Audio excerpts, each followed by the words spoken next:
প্রেগনেন্সিতে সবার একটা common question থাকে যে বাচ্চার নড়াচড়া কখন বুঝবো ম্যাম।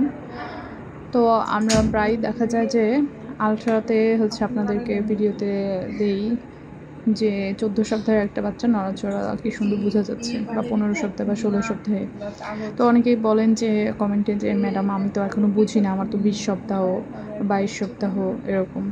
তো আসলে যে আপনি যেটা বুঝেন বাইরে থেকে, হ্যাঁ, সেটা আলাদা। আর আলট্রাতে আমরা যেটা দেখতে পাই সেটা হচ্ছে ও পেটের ভিতরে নড়তেছে বা কী করছে সেগুলো।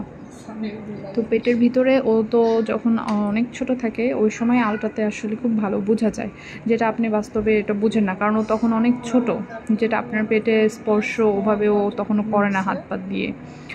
14 সপ্তাহে 16 সপ্তাহে খুবই ছোট থাকে, ওর হাত পা খুব ছোট থাকে, যেটা আসলে মা বাইরে থেকে বুঝতে পারে না যখন নড়াচড়া করে, কিন্তু আলট্রাতে স্পষ্ট বোঝা যায়। তো আপনি বাস্তবে যে নড়াচড়াটা বুঝবেন কখন, আসলে সেটা এক একজনের উপর ডিপেন্ড করে। আবার প্রথম প্রেগনেন্সি, তারপরে দ্বিতীয় প্রেগনেন্সি, এগুলোও ডিপেন্ড করে। আপনি যদি প্রথমবার প্রেগনেন্ট হয়ে থাকেন তখন আপনি আসলে 4 মাসের পর থেকে আসলে অনেকেই নড়াচড়া বুঝে। তো কেউ কেউ একটু দেরিতে বুঝে, তার আসলে 5 মাস লেগে যায়। অনেকে যদি 6 মাসেও না বুঝেন অবশ্যই ডক্টর দেখাবেন।